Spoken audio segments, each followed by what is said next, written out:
Thank you. 30 seconds. And just a few tracks to name. Here we go. Number 1.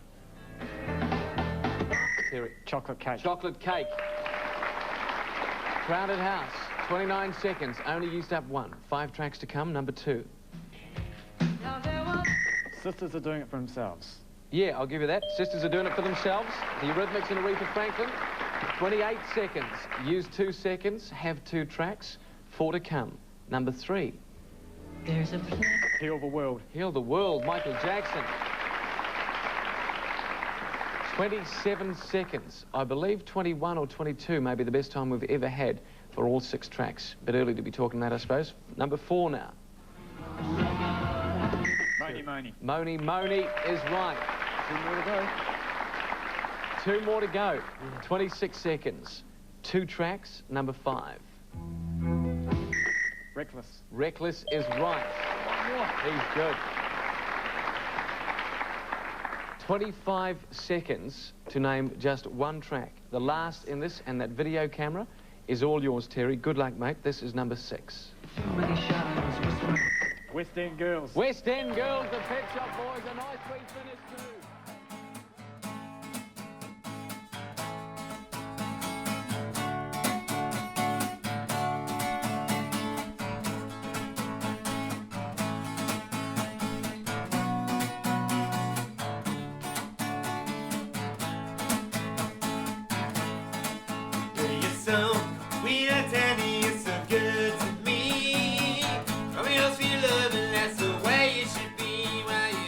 And the music just comes from me personally, just straight from the heart.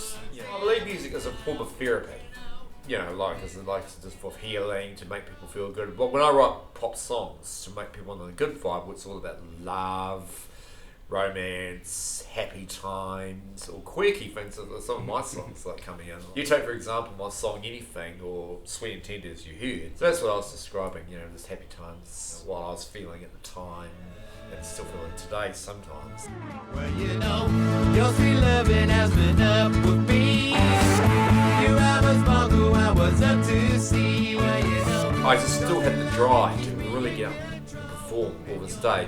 I had setbacks with a couple of labels which wouldn't let me do what I wanted to do. I wanted to change my music, and years later when I finally bought my first album, I'm going to go independent, you know, sort of.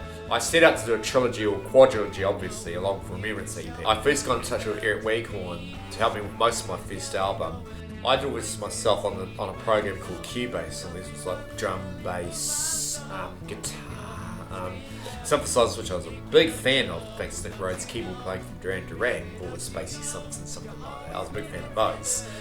And what I wanted to do was basically just write my own pop hits my own way. The first Polyrhythm album took about nearly 10 years to make, because we had setbacks with the computer files. Then later I came onto a chap called Simon Bayliss. He was the second guy who helped me out with Remembrance EP, Polyrhythm 2, Polyrhythm 3, and half of Polyrhythm 4. I mean, he had all these spacey synths I never thought Eric had. And we took it from the open to a few suggestions. He let me do what I wanted to do.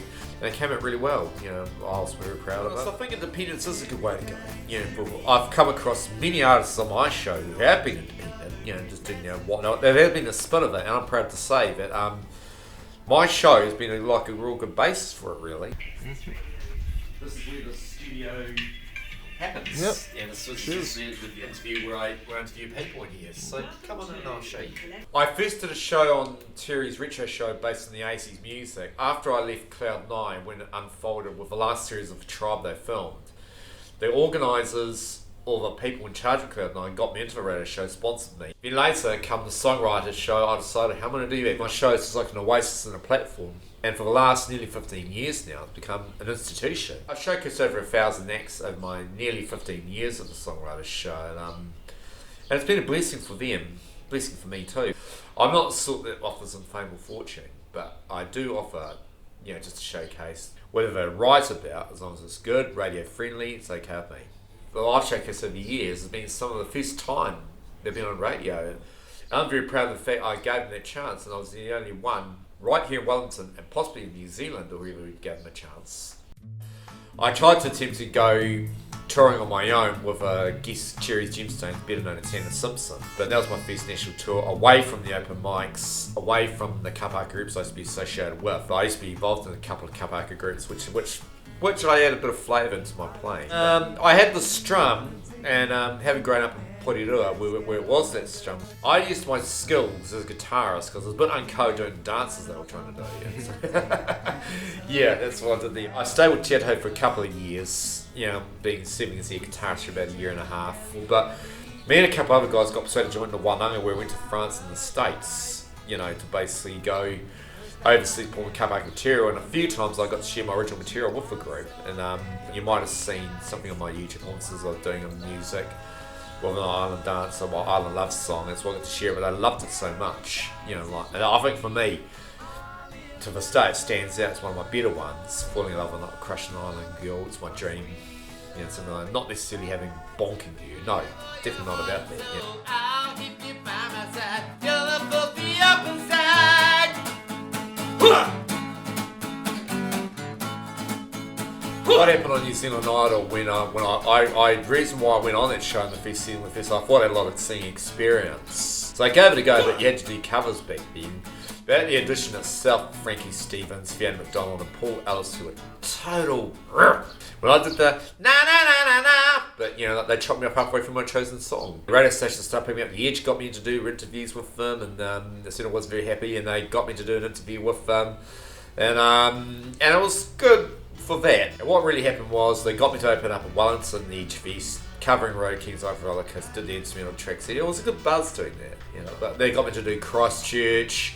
The next day, flew down to Christchurch, did a performance, fly back home again, and the next weekend at Edge Fest, Auckland and Hamilton, and yeah, it was interesting. But one thing I really hated was being mimicked everywhere I blooming went. It took me about 7 whole years to wear off. Even to say I still get the recognition, New Zealand Idol! And then a year later, I did the Songwriters Show. First started that way back in April 2005, because I did not want the songwriters. I never did what those New Zealand Idol judges did to me.